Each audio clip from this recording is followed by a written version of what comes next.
देखिए, दुष्टता करना अ, कोई प्रकार का क्रूर बर्ताव करना, ओके?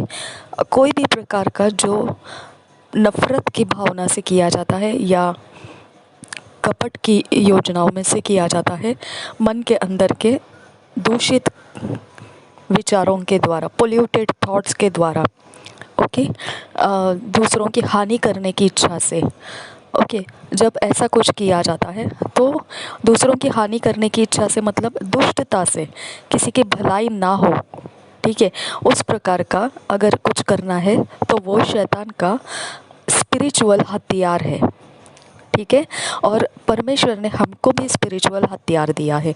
हमारे पास धार्मिकता का टोप है, सॉरी, धार्मिकता का चिलम है, उद्धार का टोप है, ओके? हमारे पास आत्मा की तलवार है जो परमेश्वर का वचन है, और हमारे पास विश्वास की ढाल है जो शैतान के फेंके हुए जलते तीरों को बुझा सकता है, और पैर में शांति के सुसमाचार के मेल के तैयारी के जूते हैं, ठीक है? और कमरबंद है जो सच्चाई का कमरबंद है। तो हमारे पास भी ये हथियार है। हमारे एटीट्यूड्स, हमारे गुण, हमारा नेचर, स्वभाव, ये हमारा हथियार है। ईश्वरीय गुणों से और ईश्वरीय स्वभाव से चलना, परमेश्वर के प्रेम में चलना, ओके? हमको वो करने के लिए परमेश्वर का आत्मा हमारे आत्मा में अब रहने के लिए आया है। वो हमारा नेचर बन जाता है, गुण बन जाता है, वो हमारे अंदर की सोच बन जाता है, ओके? वो हमारे अंदर से परमेश्वर खुद हो जाता है, ठीक है? तो हम ईश्वरीय होकर जीते हैं इस पृथ्वी के ऊपर, और वो हमारा आत्मिक हथियार है, ठीक है? और जैसा दुख, दर्द, किसी ने किया हुआ उपद्रव, दुष्टता आपको याद रहती है, वैसे ही प्रकार के हमारे हथियार भी शैतानी जगत के लोगों के ऊपर काम करते हैं, आक्रमण करते हैं, और उनके अंदर भी स्मरण में उनको बिठा देते हैं कि हम परमेश्वर की संतान हैं, ओके?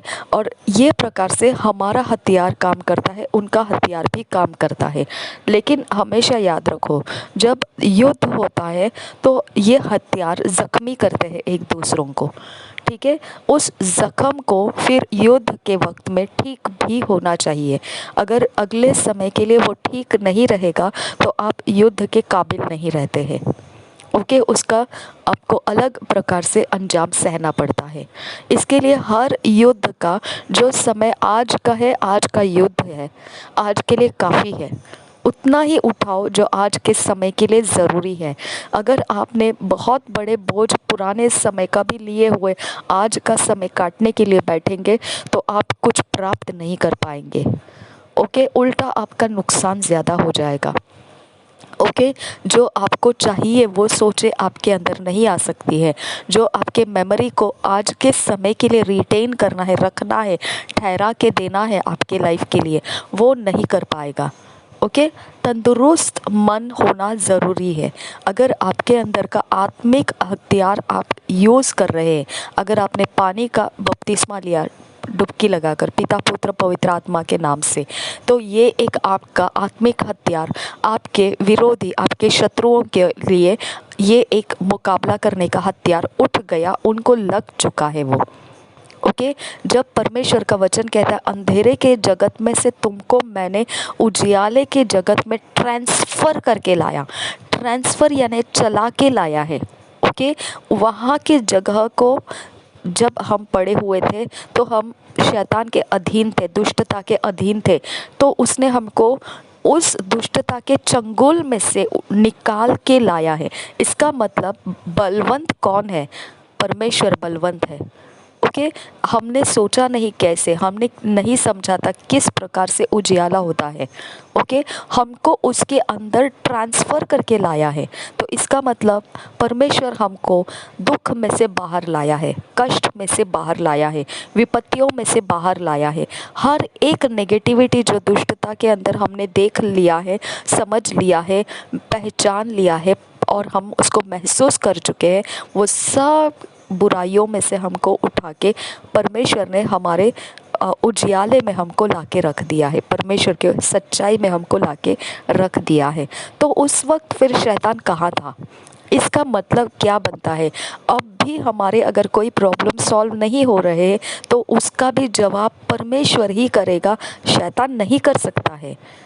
आया समझ में? तो आपको दुष्टता को रिटेन नहीं करना है अपने दिमाग में, ओके? उसको मेमोराइज नहीं करना है, उसको अपने मेमोरी में जगह देना नहीं है।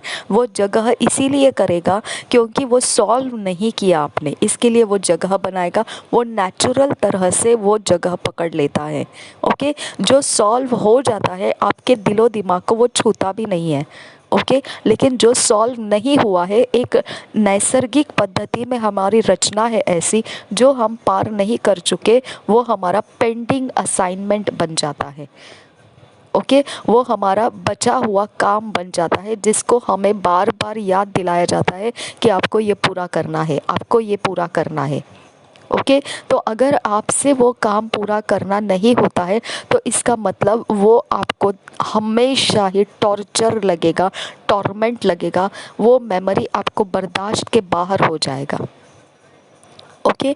इसके लिए आपको उस मेमोरी को जो पार नहीं कर सकते हैं, ऐसी अवस्था तक रुकने नहीं देना है।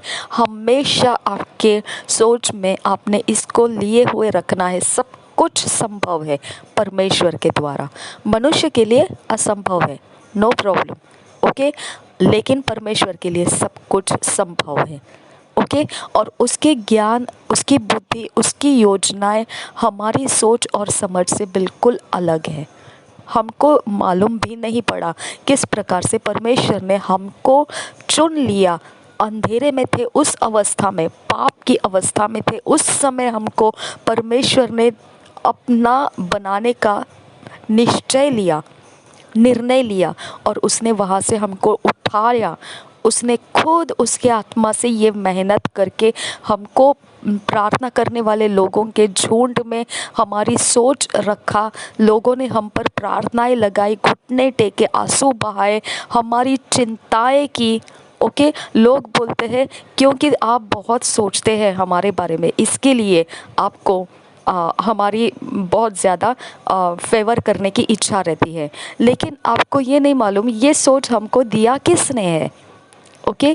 एक समय था हमारे बारे में भी हमारे लिए लोग सोचते थे, ओके? हमको उनके मन में छा के रखा था, ओके? उन्होंने सब ने हमको उनके मन के ऊपर इतना इतना संभाल के रखा था कि हमको उन्होंने ज़रा भी भूलने नहीं दिया, ओके? हमको हर समय उन्होंने प्रार्थना में उठाया, हर समय हमारी देखभाल के लिए, चिंता के लिए हमारे यहाँ पर आकर वो पूछताछ करके हमको संभालते रहे, और हम इस उन्नति तक पहुँचे कि हम अंधेरे में से उठा लिए गए और उजियाले में आ गए, ओके? हम अनंत काल के मृत्यु में से निकलकर अब अनंत काल के जीवन में पहुंच गए।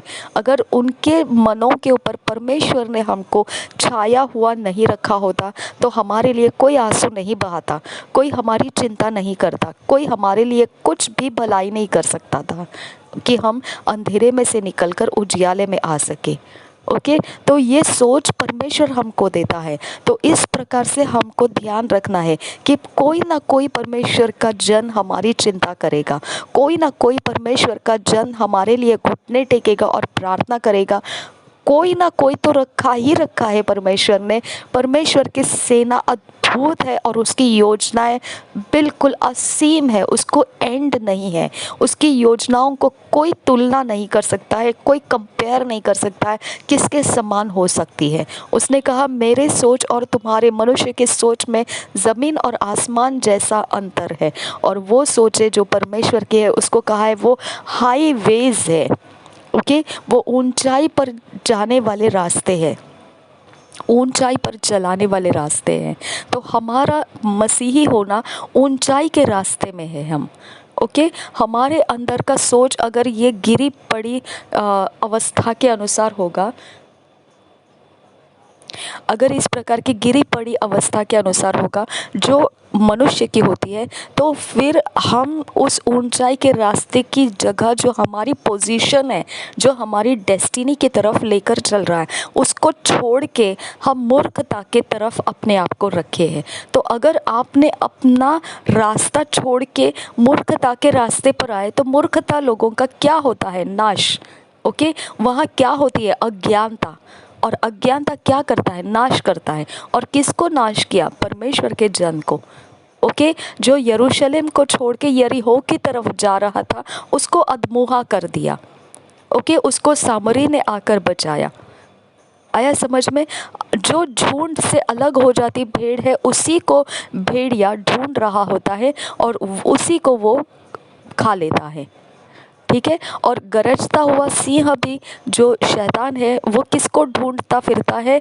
किसको फाड़ खाए? जो परमेश्वर के वचन का रास्ता, हाईवे का रास्ता छोड़ के चलाए जा रहे हैं।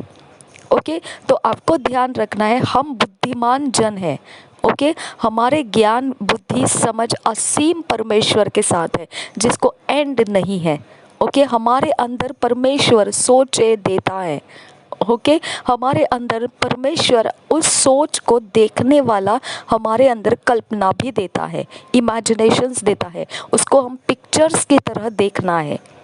ओके, उसको हम जब देखते हैं तो हमारे इमोशंस में प्रभाव पड़ता है, हमारे फीलिंग्स चेंज हो जाते हैं।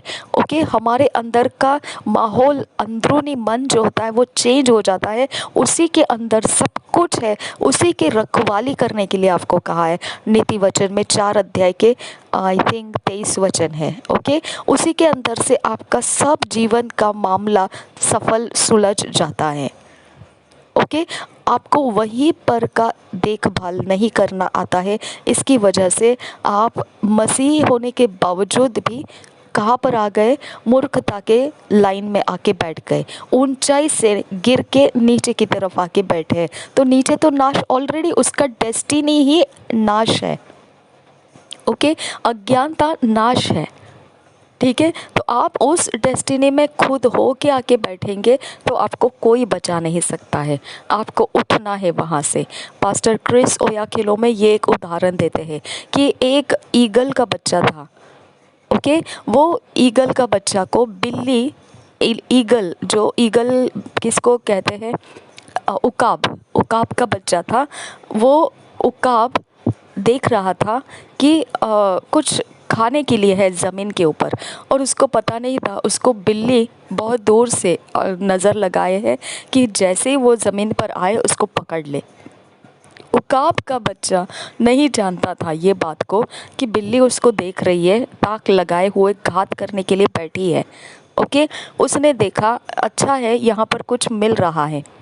ओके, तो वो सोच के द्वारा जब नीचे ज़मीन पर आया तो वो बिल्ली ने उसको ज़मीन पर उतरने तक कुछ हलचल नहीं की। जैसे ही वो ज़मीन पर उतरकर अपने मकसद को पूरा करने के लिए शुरू किया, वो मकसद में इतना खो गया कि वो भूल गया कि उसको बिल्ली घात लगाने के लिए ताक लगाए हुए बैठी है। ओके, और जैसे ही वो भूल गया, अपने आपे को खो दिया और अपने धुन खो दिए, सब कुछ वो, उसको जो मकसद था उस पृथ्वी के ऊपर, ज़मीन के ऊपर करने का, वो करना शुरू कर दिया। वो आसपास का पूरा ख्याल छोड़ के काम करना शुरू कर दिया, और बिल्ली ने उसी का फ़ायदा लिया और उसने उसके ऊपर झपट लगाया। तो वहाँ पे वो पकड़ा गया, बिल्ली के मुंह में पकड़ा गया, अब वो छूट नहीं पाया। ओके, अब सवाल ये आता है, ओके, पास्टर क्रिस बताते हैं कि उनके लिए ये सवाल आता है कि उकाब, तेरी जगह ज़मीन नहीं है, तो ज़मीन पर क्या कर रहा था? और दूसरी बात, अगर ज़मीन पर आया तो तुझे इतना तो ख्याल होना चाहिए, तुझ में ये काबिलियत है कि तू अपने पंखों का इस्तेमाल करके उड़ के भाग भी सकता था। ओके, तो तूने दोनों काम नहीं किया। पहले तो तू अपने होश खो दिया और जो जहाँ ज़मीन तेरी नहीं है उस जगह में बैठ के काम किया। ओके, तो उस ज़मीन के ऊपर दूसरे घात करने वाले भी चीज़ें हैं जिसने तेरा फ़ायदा उठा लिया कि तू ये भूल गया वो ज़मीनें उनकी है ना। तो आपको समझ में आना चाहिए, आप जिस क्षेत्र से बैठ के आपका जीवन जीते हैं उस क्षेत्र का आप नहीं है, उस भाग के आप नहीं हैं। अपने होश को आप खुद होके अज्ञानता में रखेंगे और चलेंगे तो नाश निश्चित है माय डियर फ्रेंड्स, निश्चित है। वो एक डेस्टिनी है, ओके, तो हमारा ज्ञान बुद्धि समझ मसीह है और उसको ही हमने पिक्चर में देखना है, अपने मन के अंदर उसके पिक्चर देखनी है कि हम मसीह में है। वो पिक्चर आप जितना देखेंगे मसीह में आप क्या हो, जितना आप उस पिक्चर को कलरिंग करते रहोगे, देखते रहोगे, देखते रहोगे, देखते रहोगे, वही आपका चरित्र बनेगा, वही आपका रूप रंग बनेगा, वही आपका अंदरूनी मन बनेगा, वही के अंदर से आपका जीवन का स्रोत शुरू हो जाएगा। ओके, आपको बड़ी मेहनत करने की बात नहीं है। और जब आप अभिषिक्त दासों के हाथ के नीचे ले हैंड करके आ जाते हैं तो आपके अंदर वो पवित्र आत्मा काम कर देता है। और यही आपके घर में बैठ के भी आप उनके अभिषेक का इमेजिन करो कि आपके ऊपर उनका ले हैंड हुआ है। आप कल्पना में आप देखते रहो, आपके इमेजिनेशन में आप पिक्चर देखते रहो और फिर देखिए किस प्रकार से आपके लाइफ में उसका इफ़ेक्ट आपके इमोशंस को टच करता है। उस आवाज़ को आप मत सुनिए जो आवाज़ आपको चुनौती की आवाज़ है। अब क्या करेंगे, अब तो क्या ये थोड़ी होता है, ऐसा सच में थोड़ी ना हुआ है। अरे आपको नहीं सुनना है वो आवाज़, वो आपका टूटापन आपको बात करता है। उसकी ही तो चंगाई की दवाई हम अपने कल्पनाओं में, अपने इमेजिनेशन में, पिक्चर में देख रहे हैं। ओके, उसकी चंगाई की दवा चल रही है, तो फिर आपको उसकी आवाज़ क्यों सुनना है जो टुकड़ों में से आवाज़ें आ रही है। समझ में आया? तो इस तरह से आपको रास्ता उठाना है चंगाई की तरफ। ये आपका सेकेंड स्टेप है। प्रभु यीशु मसीह हम सब के साथ बना रहे। आमीन, आमीन, आमीन।